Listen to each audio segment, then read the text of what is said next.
Welcome to Ethics Today. This is a podcast where we talk to people about what's going on in their lives and in the world today and try to get a better sense about how to live better lives. And today we are interviewing Kathy Tynck and Christine Kortbein, who have just written a book that's been published this past week, Reimagined, 50 Creative Strategies to Rebuild Resilience. Kathy is a counselor and grief support specialist, and Christine is a specialist in art therapy. And thank you so much for being willing to talk about this new book. This is a fascinating project that you've been involved with. Could you just, one of you tell us just a little bit about the book, about what it's about and kind of the scope of it? Yeah, go ahead, Kathy, go ahead and start. Okay. Well, the book features 50 different strategies for building resilience in times of loss. So that could be any kind of loss, like loss of a divorce, a change in life, maybe an empty nest, certainly death and dying as well. And what we did is we ended up interviewing people from around the country, and we wanted to dig deeper because, you know, we all talk a lot about self-care, like you want to eat well and exercise and have good support systems. But then we thought, well, what about the really creative stuff? And so the book was written with, you know, therapists, social workers, teachers, helping profession people in mind as a resource, a grab and go kind of resource. It's very artistic, has lots of photos, and then each strategy explained with a real life example based on our interviews. But we wanted to go beyond and just get truly creative because I think we saw that was a really void in the self-help book market. So not only a book to help inspire you and your friends and your loved ones, but also for the professional as a resource.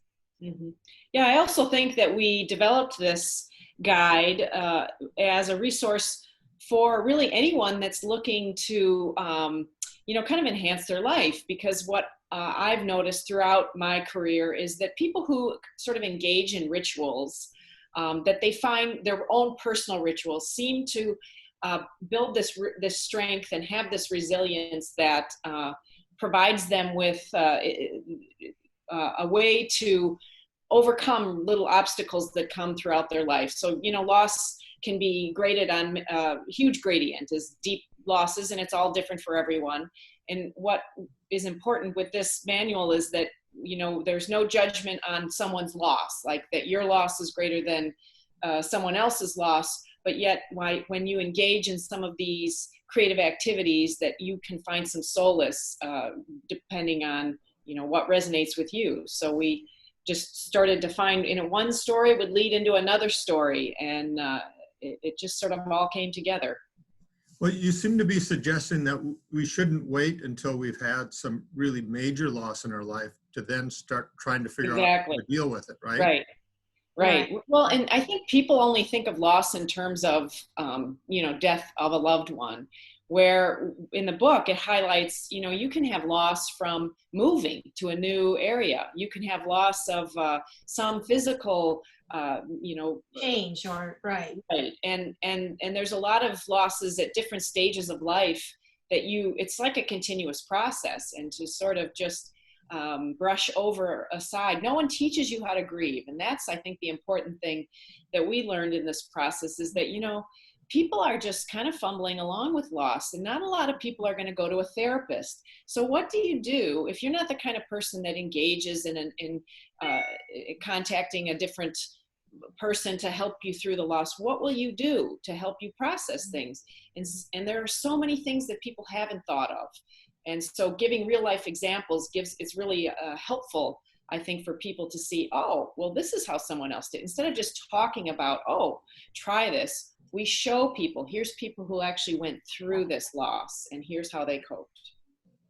Well, one of the things that is so wonderful about this is you just show, and kind of without really arguing against it, you kind of show that the stages idea of grief just isn't true. That's not reflected in people's experiences, right? And so people have very different ways of dealing with this. And I know, I've listened to podcast of David Kessler, who was very much a part of Elizabeth Kubler-Ross and the whole theory of stages. And they kind of even point out that really it's meant to be kind of architecture, that there's stages, but it's just sort of a plan to help you. Everyone sort of needs to have some sort of box to put things in, and that there may or may not be stages for a person, but one thing's for sure is that everyone needs to process it in some format. Everyone has a different way that they process, but that's why these creative strategies are helpful for people, because it's not the tried and true just go see a clinician or here's some medication to help you through your depression until you get past this, because you never really get over grief. I think you learn to incorporate it into your life and find meaning in it. And find meaning in it, right? And so, that's the point that we want to provide for people, is that they can find a way to incorporate their loss into life and make it something meaningful for their life. Maybe grow and learn and obtain wisdom from their loss, instead of just, oh, it's this sad thing that happened. So these strategies are all illustrated by stories of real people that have Right. used these strategies to deal with grief. Can you share a couple of stories that you find particularly meaningful? Sure. Gosh, it's hard to know where to start, but one that comes to mind is called Sister's Dream.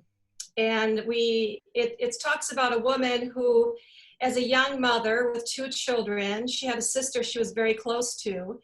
And one day she learns that her sister was hit by a drunk driver, and she is severely brain damaged and will be for the rest of her life. And her sister was married at the time with 2 children.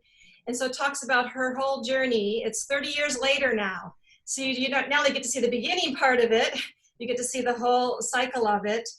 And her creative strategy, which is told a lot more eloquently in the story than I can now, was she decides to get a college degree.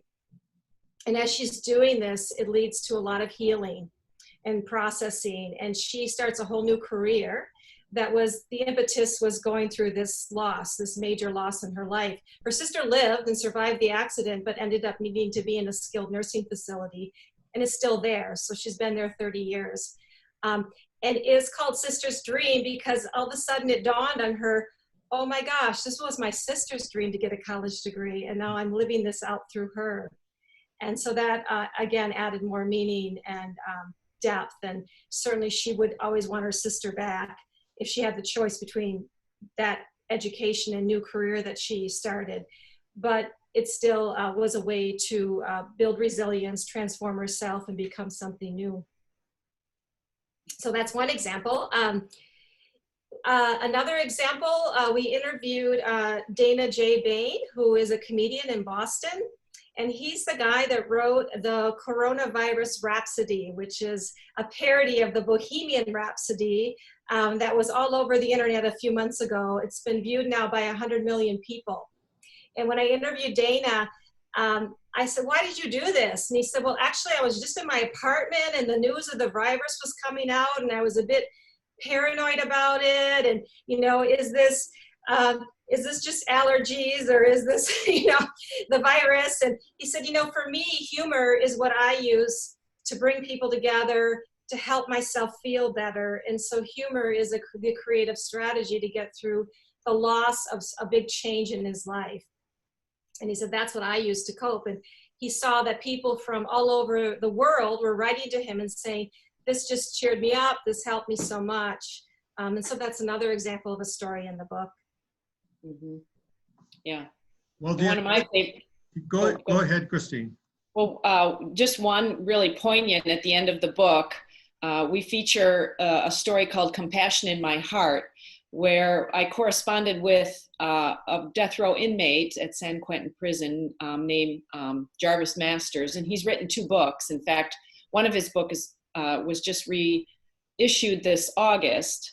The Bird, I'm blanking the name of the title of the book, but it's a very touching tale. That bird has my wings. Right.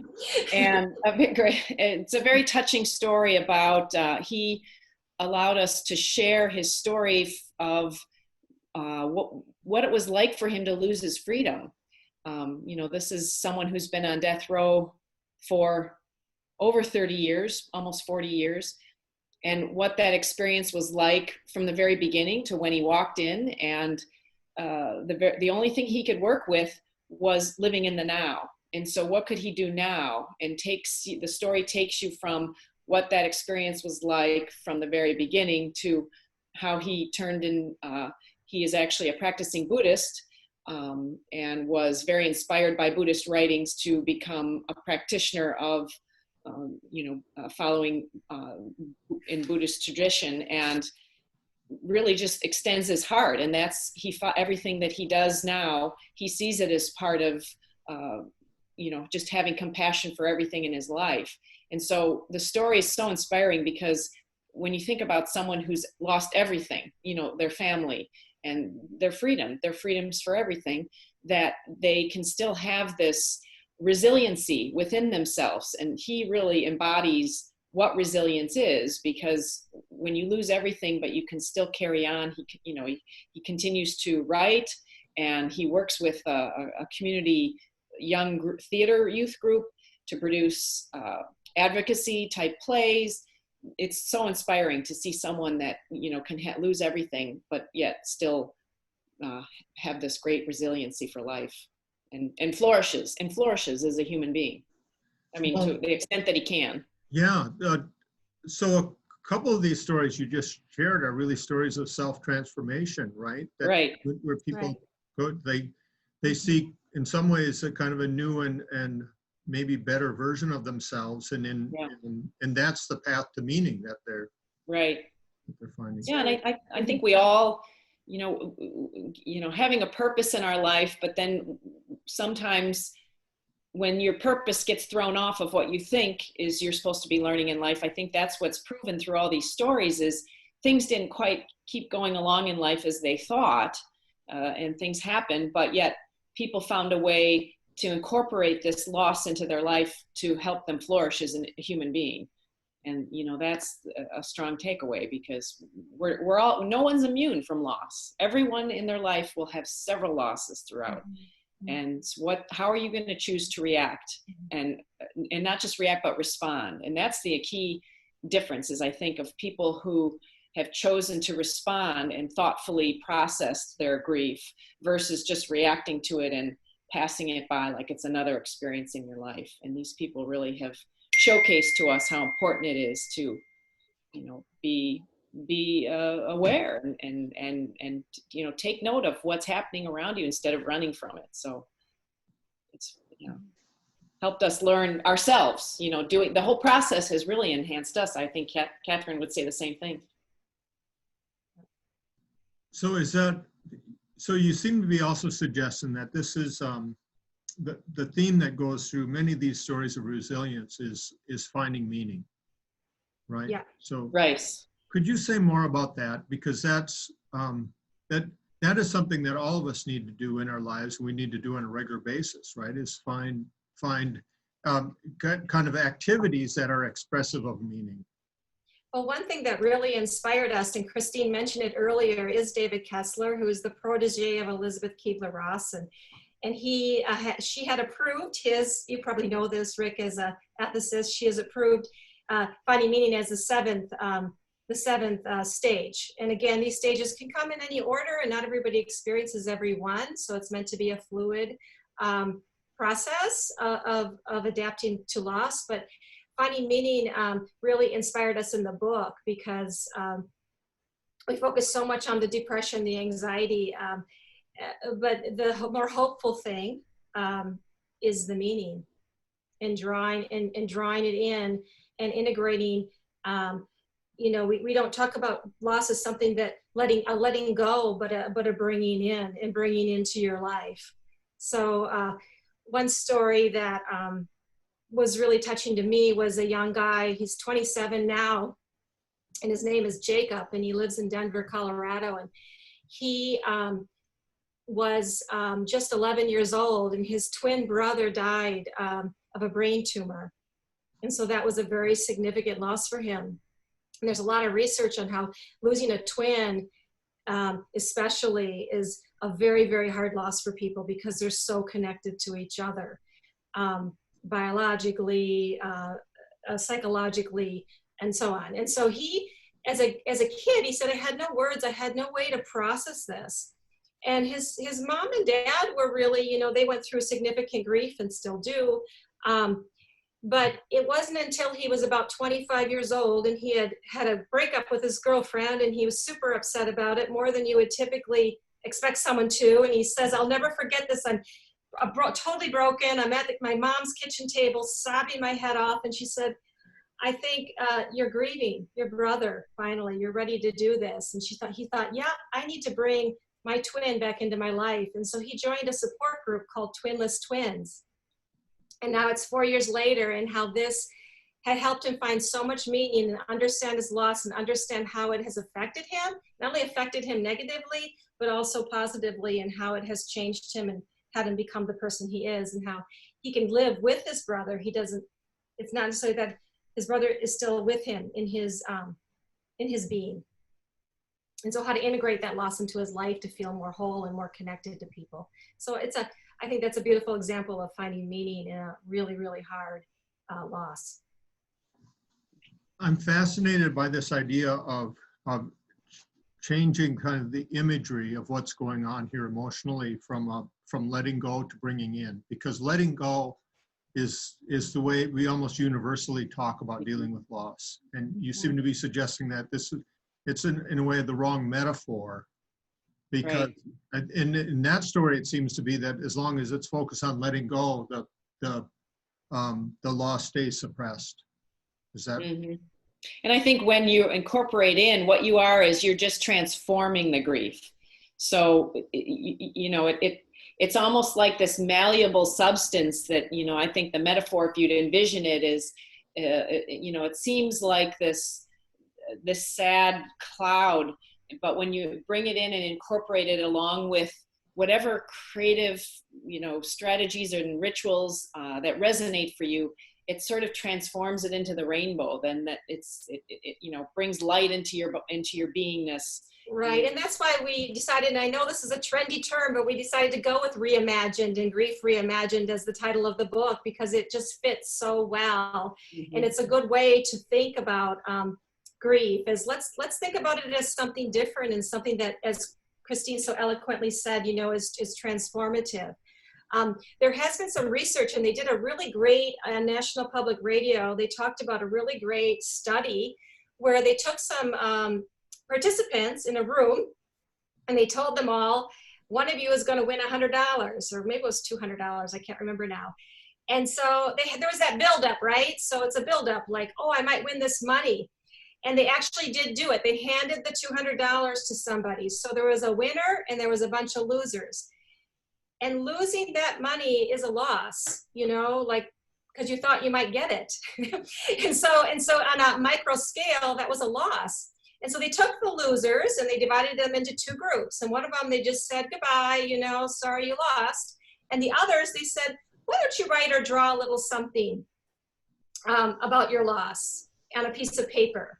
And the losers in this other group did that. And then they said, well, why don't you take some salt? Because salt is a great ritual throughout history, you know, doing things with salt, throwing salt over your shoulder. And so they said, take some salt. And it was the silliest, goofiest ritual you can imagine. Write a little or draw a picture of the $100 bill you lost. Throw some salt on it and rip it up. And just that simple, intentional activity, they fared much better. They felt much better about the loss than the ones that did nothing. So I find that fascinating. Taking some action is more healthy for our psychological and physical well-being than doing nothing. Well, the rituals tend to be the embodiment of these meaningful practices. And so often we keep like loss and other things that trouble us, we keep them just internal in our head, and they don't go anywhere. They just kind of spin around. Right, and that's where you get stuck on these tapes, like, oh, I'll never get over this. I'll never feel better. This means the rumination. Right, feeling like a victim or a victim of circumstance. Yeah. Yeah, and I think that having some sort of ritual sort of catapults you into another realm so that you can start some movement. You know, you may be stuck in some kind of mud, but just getting out of your comfort zone. And that's why at the end of the book, you know, we kind of mentioned that if there's something that, you know, try anything, even if maybe it's something that you don't think would resonate with you, because just that act of getting out of your comfort zone can create this sort of metamorphosis for you. As we get so stuck in our ideas and our ways, and the way to transform yourself is sometimes to pull yourself out of your comfort zone. You know, we're so, as a human being, we love being comfortable because, of course, who wants to be in discomfort? Right. But it doesn't have to be something super elaborate either. You know, No. one example is forest bathing, which is originally Right. a Japanese practice. Just go out and be in the woods, whether you're fishing or hunting or just walking. Right. It's being very mindful, you know, when taking an action step versus not can make a big difference. right. So I want to come back to this idea of reimagining grief. Daniel Gilbert, who's a psychologist who's studied happiness, written quite a bit about it, Right. talks about how poorly we do at imagining both future happiness and future loss, what the impacts will be, and that the reality is often quite different from what we imagine.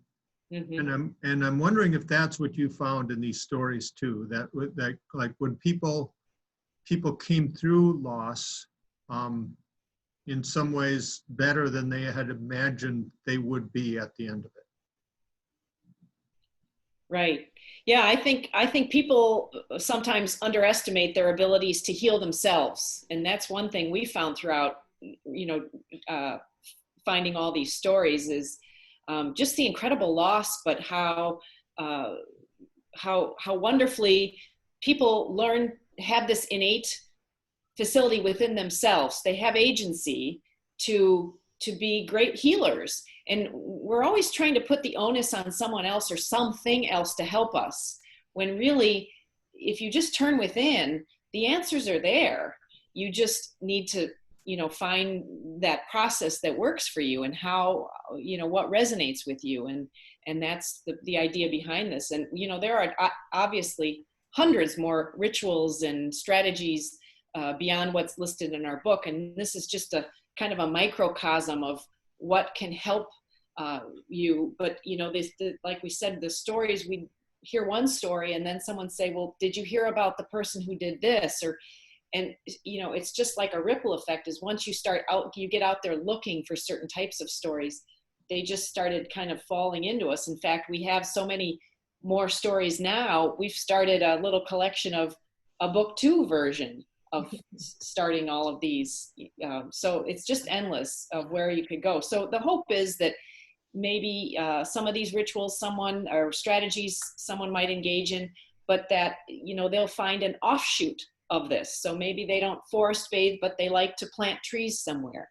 So the idea is not that the end isn't just these 50 strategies. It's that they can learn to enhance these strategies in any way that resonates with them. And to answer the other part of your question, Rick, I would say yes, that a lot of the stories, they start out like when you just only read part 1 of the story, it can sound very, very bleak. You know, whether it's a death or a horrible situation. One woman I'm thinking of, her leg was amputated at age 13, and she was an athlete. And it sounds very sad and very bleak, but then when you hear the rest of it, you know, how things end up, you see a whole different picture. So in talking with these people, because you've got 50 stories, 50 strategies, but were there some strategies that seem especially effective? And I'm just kind of, could you give some examples of some more strategies? Because you mentioned, I think, writing and so forth, but are there some other kind of things that you found to be really effective that we could recommend to people to consider? Right, we talked about nature, we've talked about a little bit about art, writing. One one thing that I think sometimes when you're in deep grief, it's really hard to focus. And we had a woman who lost her husband and was helped by audiobooks because she could pay attention to audiobooks, which just sometimes you have to get through the moments too, the little moments that lead up to being in a better place, you know? So sometimes you, like Christine said about the Jarvis Masters, sometimes you just do what you can do in that moment. So audiobooks or there's lots of meditation apps that people can try. Christine, you want to add to that? Yeah, and I would say that, you know, the three themes that we seem to be the most effective, if you were going to, you know, answer that with a direct answer, arts, animals, and nature seem to have the most transformative effect on people. And the arts meaning anything. It can be, you know, theater, music, writing, all of the arts, capital A. Animals have a huge effect on people, and being out in nature. And if you could have a recipe for a person, I mean, I always felt like if there was a true therapist, if you could just give them the prescription of immerse yourself in the arts, try to be around the animals that you enjoy, and that's the key point, or watching it, maybe it's watching animals on television, and being in nature. The arts, animals, and nature always seems to have some sort of effect on people. And I noticed that, I've noticed that as a theme, no matter when you read a book, when you see something in documentaries, you know, people will like Wild. I think of the transformative stories of walking in nature, like the book Wild by Cheryl Strayed, and, you know, all kinds of, I mean, the animal stories, of course, are numerous that have transformed people's lives, but it's really sort of highlighting how that is our true nature. You know, our beingness always wants to fall back on being in nature, immersed in creativity, and engaged with the other beings that are around us. And so right there is a great recipe. And to add to that, I think doing intentional activities. So like you think with families and moving, maybe bury a time capsule, maybe plant a tree, maybe these can be, maybe I had one story of a family that had to move a lot. And so they did what's called Baking Your Sadness Day. On the first day of the house, the first thing they did is set the kitchen, and the kids and the parents baked together and talked about their feelings. So you have that getting secondary activities going that make it easier to talk about the primary activity, you know, discussing the emotional aspects of big changes and losses. And so I think those three things, the animals, nature, I'm sorry, what was the third? And then also to like home altars, you know, doing things that where you can, whatever brings you strength. You know, we certainly have found people tapping into the spiritual side of themselves. There's lots of stories about that and how that really. And I think the interesting point too is that we don't always share these stories with other people, because, you know, grief and loss can be sort of a personal process. And so it's not something that you necessarily tell other people about. And I think that's the important part of the book, is that by sharing these stories, you know, these people were so kind in their vulnerability to share this with the world, and to give insight into their process, because, you know, sometimes it's a very personal thing to show your vulnerability of how, you know, you might have been depressed or at a loss or had a very down period in your life. We don't always want to share that with other people. And so, you know, by revealing this part of themselves, we learn about that there are a lot of other people who experience these losses. We all know that, but to hear their stories and to see the transformation, I think, is an important part of the transformation. Is the hearing other stories, not just telling a theory of what we think will help you. It's these are people who've experienced this. Mm-hmm. And this, I would imagine, even telling the story to you was healing. Right, therapeutic, sure, cathartic, exactly. And you know, the stories aren't very long.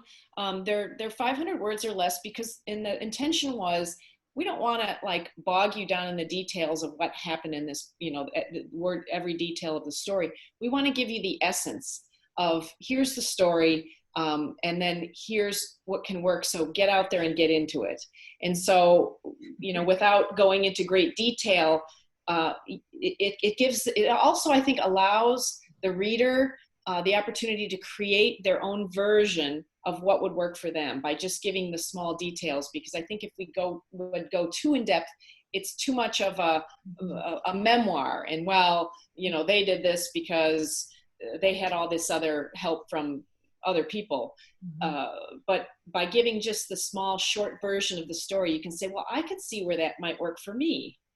And right. Or if you're in the helping profession, I know myself as working with kids, being a school counselor, working with parents, I always needed like a creative boost. Like, what else could we bring as possibilities for certain issues and challenges? Right.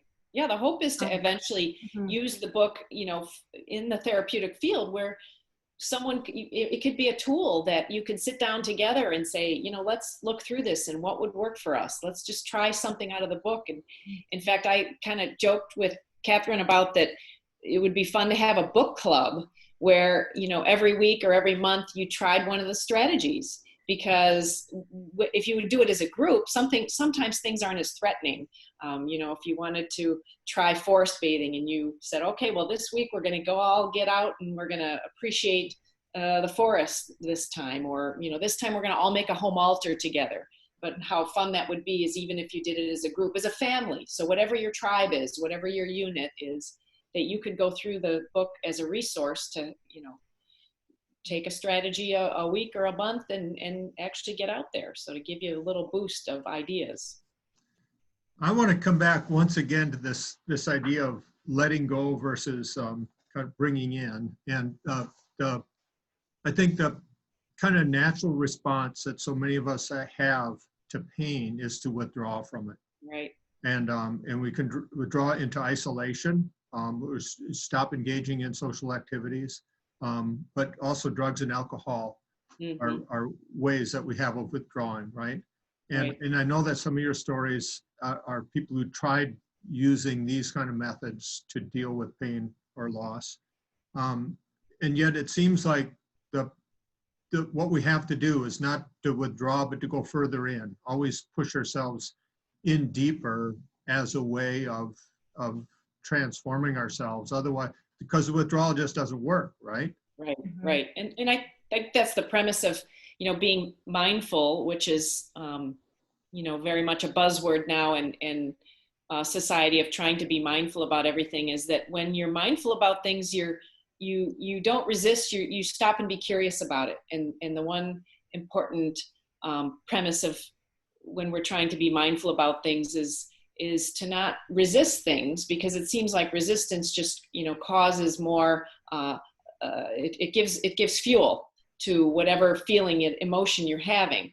And if you stop and can view it from someone who's looking down on it and being curious about what is it I'm feeling, because to get over it, any emotion, you have to first have the awareness to identify what it is. Well, this sadness, it feels kind of achy, or it feels, and if you identify it and say, well, that's a curious thing, I wonder how it feels like this. When you take that curiosity approach, the interesting thing is often you'll find that's when the emotion passes. If, like anything, the more you resist it, the more it presents itself. And if you take the time to just stop and watch, like the voyeur of, well, what is this emotion? What is this feeling? Instead of judging it all the time, because we are this culture, we're probably one of the first cultures that's learned to have feelings about our feelings. And, well, I shouldn't be sad now. It's been how many months? I should be over this by now. And that's really important, because, having that idea that you have feelings about your feelings, well, now you're super judging yourself. You're not just judging yourself for what you are, where you're at. You're judging it because you're judging certain feelings about judging those feelings. So to get out of that, the only way to get out of that is to step outside yourself and just be curious about all those. One practical example I can give you is from the book is there was a woman who had a couple of tough losses. You know, she lost her mother at a young age. She lost her grandmother. And, you know, the instinct is to like put everything away. I don't want to really think about it. But instead of doing that, she started making her mother's and grandmother's recipes. And doing that was very, you know, bringing that into her life, adding it to her life, adding their presence, she found much more helpful than rejecting it. Mm-hmm. And trying to forget about them and just moving on and getting to the next, you know, that thing. Yeah. So that's one example. So, well, this is interesting. So there's the two movements you're talking about. One is like getting a distance perspective on your own life, which kind of you're able to recalibrate your emotions. There was a British philosopher, Edward Bullock, who wrote about psychical distance. And he talked about the experience of being in a ship in a really dense fog and how frightening it is because there's so many dangers. But then if you could look at it aesthetically and just in the experience of the fog, then you start having a very different emotional response to the same when you thing. pause, and think about it. That illustrates brilliantly the being mindful. And you are just in the moment, and that's part of this being the witness. Is what you're not judging it. Yeah, right. When you're the witness, you're just being curious about it. So you're not judging that feeling like, you know, oh, I'm angry, and why am I angry? Or, you know, I shouldn't be angry about this by now, or yes, I have the right to be angry. So instead of making all those judgments, sitting back and saying, oh, anger's going by, okay, and then here's sadness, and it's okay. Because as soon as you start putting the resistance, oh, you know, I shouldn't be sad about this anymore, or, you know, that just seems to exacerbate whatever it is you're resisting. So when you get in that, and when we interviewed caregivers, you know, people that give care, whether they're nurses or whatever role they're in, we found like when they take moments to pay attention to their feelings, that was a very helpful thing. So whether they did a little ritual after one of their patients died or something similar to that, it was super helpful. Mm-hmm. Yeah, and we even have a story too about thinking of a quiet tribute, because, you know, not everyone is that sort of extrovert that wants to get out there with a group of people or, you know, do things that are, you know, outside themselves. And there's a story of one contributor who just felt like he wanted to have his own little personal quiet tribute. And we give some examples too of other ways that you can have a more introverted quiet tribute. So it doesn't have to be an out there thing. So whatever fits your style of being, a lot of you want to do things together. Some of you want to do strategies on your own to build your own resilience. So it was a nice. This whole idea of this continuum, masculine, feminine grieving styles, and it's quite interesting. There's no real one formula, is there? You know, there's no real one. No. I don't think we came up with one perfect approach for everybody, and that's why there's 50 different ideas. Right. Mm-hmm. There's this beautiful passage. I was thinking about this as you were talking about different kinds of loss. There's a passage in St. Augustine where he talks about the loss of a friend and how it's like losing a part of oneself, because the friend was somebody who he had grown up with, and so had become part of himself. They'd both become who they are together. Mm-hmm. And then so losing the friend was like losing half of himself. Mm-hmm. And it seems to me that the way in which he eventually deals with that is to become a new person himself, like through the forming of new friendships, but he has to push forward to then like become a different self in a way. Mm-hmm. And I'm wondering if there's these ups and downs where we go through these significant losses, but then there's always some kind of growth in response. I'm just thinking the ways you talk about creativity and meaning and so forth, there's so much of the regeneration imagery at work in what you're talking about in Yes. strategies. Yeah. Right. And really, creativity. Well, of course, that it's taking, what's out there and making your own sort of unique version of that. It being creative about anything it's sort of the genesis of our being is based on creativity and creation and creativity. And so we work a little bit removed as a society, I feel, from creativity. We're definitely the tech world we're now observers instead of engagers. And so to pull yourself back into engaging in the world and through creative means, I think is important for us. Of course, and external creation, whether it's through the arts or Right. physical activity or whatever, Right. creates internal transformation. Right. So, you do something to become something different. Right. Whether it's reading books intellectually or physically or creatively, these are the means. So the strategies, essentially, Rick, you hit it right on. These are means for transformation and becoming something new.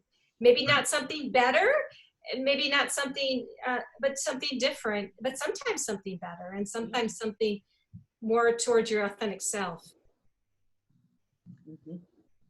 And so these are ways of building resilience, but resilience doesn't necessarily mean one completely recovers from the loss either, right? Right. That was a theme again and again and again, is that you had to bring that loss into your life and you live with that loss, but it changes you. We've been here at Viterbo, we've been having Holocaust survivors come in and speak every year for the past 15 years, and then some workshops with teachers. But early on, I think it was our second or third year, we brought in a survivor named Nessie Godin. She was pretty well known. She gave this wonderful talk. She was full of just light and life and just wonderful. And of course she's meeting with students and she's talking to them and she's happy, and she tells a story of real horror, but then she moves on to all the things that she's done. And like many of the survivors, she learned to tell her story only when her children had grown up. Like there was a certain point at which she was ready to tell the story, right? Right. But then somebody asked her, how can you be so full of light and love? And she says, well, right now I'm here with all of you and I see your smiling faces and we're together. But she says, then tonight I'll go back home and I'll go to sleep, and that's when the nightmares come. Oh. And so there was she had, I think, found a real way of dealing with this significant loss and suffering, a collective loss, and personal, but it never really left her completely. I mean, she was a different person because of it. Right. So you try to find purpose through it and meaning through it, but it doesn't necessarily fix you or You're the not loss over. changes. The loss forever changes you. You can't go through any loss, especially a profound loss like that, and not be different than you were before. Yeah. And I think sometimes the problem is sometimes people get caught up in the feeling like no one understands them, and understands my loss, and nobody ever will, because nobody's you, and so nobody will know exactly how this feels for you. And so that's where you do have to take some agency in your life to figure out what's helpful for you, because whether you see a therapist or you tackle this in some therapeutic method, you still have to do all the work yourself. And so by engaging in finding the ways that help you build resilience, and I think what happens is these people find this strategy of resilience and they can apply it to other parts of their life. So, maybe this is something that helped them through the loss of their mother, but then you realize, well, maybe not this exact activity, but that you build a confidence that, well, okay, I survived this. then I can tackle the next thing. So the more that you create these little ideas for yourself of what could be cathartic for you, then you can use that in other, can just ripple effect to everything else in your life. And the more you find all these little key things that help you, if you're definitely. And it's not, and as you say, building resilience, it's not about waiting for the loss to come either, because we did, as we mentioned earlier, we talked about other kinds of loss, like climate change that can feel Right. like a loss to people. We did interview Susie Favor Hamilton, that some of you may know or recognize as a former Olympian runner, on loss of reputation. So, and that can be a very significant loss for people. So there's loss of friendships, and that doesn't always have to be due to death, but there can be loss of reputation, Right. climate change, circumstances beyond our control. Maybe some people are not going to be happy with the outcome of the election next month, and they'll feel a loss of that. And so they need to somehow take care. It's good to have strategies of taking care of yourself. Well, and we're right now we're undergoing this collective loss of a kind of way of life, and Right, exactly. like losing places where we used to go and gather with friends and things like that. Now, you weren't writing this to prepare us to kind of deal with the pandemic. No. I'm sure this is No. long before. How long have you been engaged in working on this project? So what it morphed from is I was taking what's called a grief support specialist certificate program at UW-Madison. And my professor had written about 12 books on loss. And through the course of this, the COVID really happened through the course of this project. It started in February. And so as a class, collectively, we were online, and we were from all different parts of the country and some international participants, all experts on grief. And I was preparing to do some hospice social work at Gunderson Health Systems. And so the final project was a book outline. And I knew Christine had her art therapy skills. She's quite creative and artistic. And so we partnered up, myself as the primary writer and her. And then, but COVID was something of a loss that turned into a positive, because without it, we couldn't have contacted all of these people, especially more popular, busy Right. musicians and types that would be out and about. They were sitting around in the pajamas like we were. So it was very fortuitous for us that we were in this quarantine lifestyle to be able to conduct all of these interviews. I believe we did 100% of everything remote, didn't we? Through phone calls and. Yep. Great. Yeah, that's amazing. So, what could you what were some of the most unusual strategies that you came across for people to? That we haven't mentioned yet. Yeah. Well, I would say one interesting, and maybe not so unusual, but I just loved the application for it, was the loss of a pet. And they they embodied it in his and hers tattoos. And so, that was the first pet that they had together. And so it's cute to see that the really cute thing is to see the picture, of the dog loved its ball, and the tattoo artist exactly mimicked the same picture on the person's body for a tattoo. But I thought that was pretty creative, because, I know there's a lot of memorial tattoos for human beings, but then pets was a whole nother genre. I will tell Rick, because he might know some of the players in this story. I'll tell him a lacrosse story. There's a group in lacrosse called the Cut-Ups, and they've been meeting regularly for the last 20 years sewing quilts. And so they have this tradition that's really cool. And I would say it's fairly unusual, not only for the longevity of the group, but for the service they provide. So when someone's in need, so the story that I profiled was someone who had been going through a divorce. And she told me at the time, this is several years ago now, but reflecting back on it, she said it was such a sad time, and I didn't know, I felt kind of alone. All my friends were married. I felt, I didn't know, and she just was feeling unwell. And so her friends got together And of course they were sad too, because that's a change and a loss for them, a divorce. And they saw the cut-ups for technical support, and they made her quilt with all of their 13 names embroidered around the quilt. And they gave it to her. And so 15 years later, she says, that quilt is such a testimony to friendship, and it meant so much to me. And I thought that was a beautiful idea. And the cut-ups have helped a lot of people over the years. And that's a wonderful strategy to help someone feel less alone. And you help yourself too by giving. And you Yeah. about it And too. that combines, in a way, it combines two of these strategies. One is to do something creative with your hands, but the other is to do something Right. for another, right? Exactly. Right. Yeah. Right. Giving Right. everybody meaning, right. Yeah, it's a win-win situation. Yeah, there was a lot of paradox that we saw, where the more you give and help others, the more it comes back to you and it helps you as well. And that was I think that's my favorite lessons from the book, is the giving aspects. Mhm. So I am more excited about reading this book than before. I will bring it over. Well, if you weren't going to bring it over, how would I get?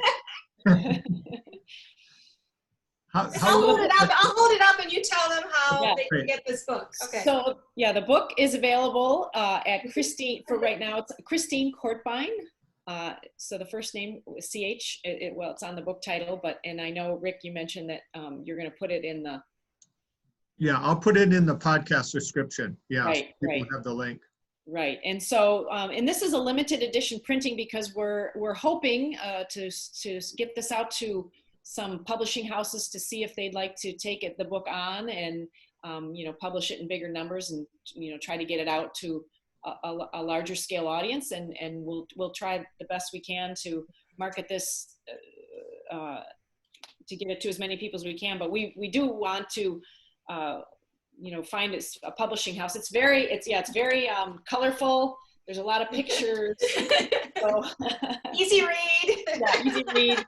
Yeah, it's not any, you read one story or a couple stories every night. And Well, it's not a theoretical book. It's a very practical No. book, isn't Exactly. Right. We have some citations, and if we cited any research, we cited, but mostly it's just stories. right. And It's not what works for me or you, or it's other people's stories. And the idea is too that maybe this would be a gift. When others experience loss, we're often at a loss for what to do for this person. And so the idea maybe was that too, this could be a resource that you might give to someone to help comfort them. And that, maybe this would accompany the casserole that you give to someone at the loss of a loved one. Or if someone's going through a hard time, you might be able to send this book to them to just help them, give them ideas, just to sort of plant a few seeds. And that's wonderful, because that's one of the really hard things, is knowing what to say to somebody who lost. But I think giving them something like this would be a very thoughtful gift, but also be very practical.